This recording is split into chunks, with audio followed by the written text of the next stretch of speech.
Mwiriwe neza nshuti bavandimwe, munyemerere tugaruke kuri ya masomo yacu.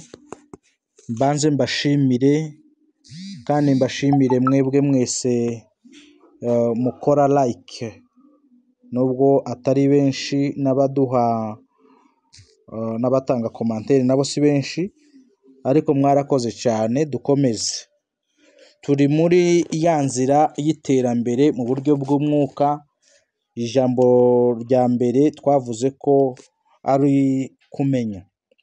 Noneho uyu munsi mwibuke ko mbigisha ya masomo 18. Uyu munsi the path of progress ni reckoning. Ibi turabisanga mu Baroma ibice 6 umurongo wa 11. Haravuga ngo aba ariko namwe mwiyumvamo ko mwapfuye ku byaha mukaba muriho ku Mana muri Kristo. Iyi rikani ni kujihesabia, ni ukwiyumvamwo ikintu runaka. Ubu ni uburyo bwa kabiri bwo gukura mu buryo bwo mu mwuka. Ikintu cya mbere ni ukumenya, icya kabiri ni ukwiyumvamo icyo kintu cyabaye ku bwawe. Haleluya. Aba ariko namwe mwiyumvamo ko mwapfuye ku byaha mukaba muriho ku Mana muri Kristo. Umukristo wese agomba kwiyumva ko yapfuye ku byaha, ariko akaba ariho ku Mana, atari ku giti cye, atari ku bushobozi bwe, atari ku bwenge bwe, atari ku bubasha bwe, ahubwo muri Kristo. Muriho ku Mana muri Kristo. Uyu murongo wa 11 kugira ngo wumve neza wawusomera rimwe n'uwa 11. Haleluya. Mu Cyongereza aravuga ngo even so reckon also yourselves to be dead into sin. Ariko iyo ubisomye kugira ngo wumve icyo uvuga neza, wabisomera rimwe n'uwa 6. Uwa 6 aravuga ngo kandi tumenye iki, yuko umuntu wacu wa kera yabambanywe nawe kugira ngo umubiri w'ibyaha ukurweho, twe kugumya kuba imbata z'ibyaha. Umva tufatanye n'uwa 11 rero. Aba ariko namwe mwiyumvamo ko mwapfuye ku byaha mukaba muriho ku Mana muri Kristo. Haleluya. Iri somo ryose nshaka kurita, ndagira ngo wumve ko ugomba kwiyumvamo ko wapfuye ku byaha, ukaba uriho ku Mana ariko muri Kristo Yesu. Amen. Haleluya. Uko usoma umurongo wa 11 ni kukomeza kugerageza kwiyumvamo ibyo bintu, ukagomeza kubyiyumvamo cyane, ukiyumvamo urwo rupfu rwa Yesu. Ariko akenshi hari abantu barwiyumvamo ariko ntibarwizere, ntibizere. Kandi ubwire iki kintu gikomeye, ibi birasaba kubyizera. Ibi birasaba kubyizera kabisa. Birasaba kwizera ibyo Yesu yagukoreye. Birasaba kwizera ko uriho ku Mana muri Kristo, atari ku bwawe.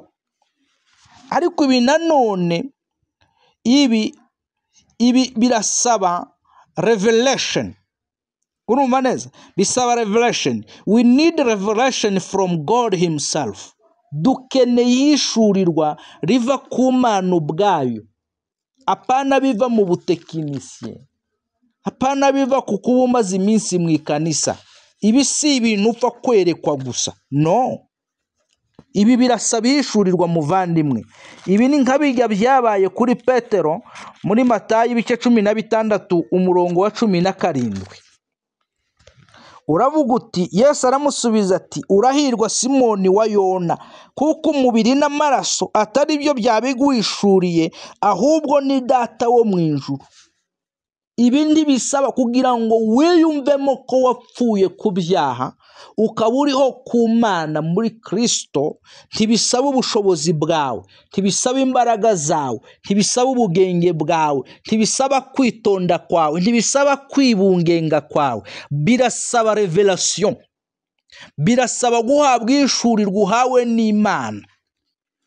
niryo Pawulo yabwiye Abaefeso igice cya mbere umurongo wa 17 umurongo nkunda cyane.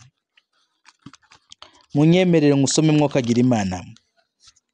Abaefeso igice cya mbere umurongo wa 17 munyemerere ngusome muri Bibiliya y'ikinyarwanda kuko iyo mfite mu maso yanjye n'icyongereza. Rimwe narimo ndeba Bibiliya y'ikinyarwanda igice cya mbere umurongo wa 17 uravuga ngo kugira ngo Imana y'umwami wacu Yesu Kristo ariyo data wa twese w'icubahiro ibaho umwuka w'ubwenge no guhishurirwa bitume muyimenya. Muvandi, ntiwamenya Imana kubera ko watinze mu ikanisa. Ntiwamenya Imana kubera ko wavutse ugakurira muri Sunday school ukazamuka gusa ngo twebwe ngo twavukiye mu ikanisa. Ibyo ntibiraguha garanti yo kumenya Imana. Imana ibaho umwuka w'ubwenge, haleluya, no guhishurirwa bitume muyimenya. Bisaba revelation y'Imana kugira ngo ikwishurire, kugira ngo uyimenye, kugira ngo ubashe kuvuga neza, ubashe kwiyumva ko wapfuye ku byaha ukaba uriho ku Mana ariko muri Kristo. 18 haravuga ngo amaso y'imitima yanyu abona uko ahweza, mumenye ibyo mwiringizwa n'iyabahamagaye, mumenye n'ubutunzi bw'ubwiza bw'ibyo azaraga abera. So we need to have our eyes opened to the fact of our union with Christ, and that is something more than knowing it is day. Haleluya. Dukeneye amaso y'umutima kugira ngo abashe guhumuka, tumenye uko kuri k'ubusabane bwacu n'Imana muri Kristo. Kandi cyo ni ikintu kirenze ukumenya muvandi, ni ikintu kirenze kumenya, ni ikintu kirenze kwiga, ni ikintu kirenze kwiga, ni ikintu gisaba guhishurirwa n'Imana. Amen. Ntagutindira, ndasaba ngo nimba ushaka gukura mu mwuka ugomba kwiyumva ko wapfuye ku byaha ukaba uriho ku Mana muri Kristo. Muvandi, ntiwirate rwose, ntiwirate imbaraga zawe, ntiwirate kubura umubishop, ntiwirate kubura umuaposo, ntiwirate kubura umuvugabutumwa ukimenywa na benshi. Wirate nayo iravuga ngo wirata yirate Kristo. Wirate kuko wagize amahirwe Imana ikaguhumura amaso y'umutima ukabasha kuyimenya. Kandi narakubwiye ngo ugize amahirwe ukamenya Yesu, ukamenya Imana, ukamuhishurirwa, wagabanya amasengesho y'amaganya uhoramo, ahubwo ugahimbaza Imana kuko wabona imirimo irenze itangaje Imana igukorera buri munsi. Amen. Kibabaje nuko abantu batinze mu ikanisa, nuko abantu batinze mu idini, nuko abantu batinze mu bintu bitandukanye, ariko bakaba bakira abantu b'amaganya, b'intambara mu mitima, b'ibibazo. Iyo umubajije ni ibibazo, nta mahoro, nta byishimo, nta mutekano mu mutima. Why? Ntarahishurirwa n'Imana ngo ibashe kumuha umutima w'ubwenge n'amaso ngo ahumuke abashe kumenya ibyakozwe. Kandi ubwire, ugomba kugendera mu byakozwe, apana kugendera mu bizakorwa. Ibi ndavuga ibyakozwe n'Imana ubwayo, nibiri muri past, ntabwo bizaba muri future. Tugendera mu by'Imana yatunganije, mu by'Imana yarangije, mu by'Imana yasoje. Iyo ubihishuriwe ukabigenderamo, ubuzima bwawe burahembuka, ukava mu mwuka w'amaganya, ukava mu mwuka w'amarira, ukava mu mwuka wa bwihebe, ukava mu mwuka w'ubwoba, ukagendera kuko wahishuriwe Yesu Kristo. Haleluya. Ibi birasaba kwizera. Ko nimvuga kwizera ni iki? Faith, I'm sorry hari umuntu mpamagariyemo. Faith is what?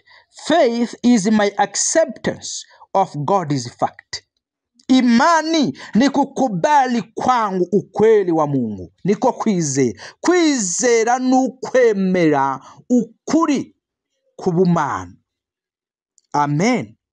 That is why I can tell you in English, what relates to the future is hope rather than faith, although faith often has its object or goal in the future.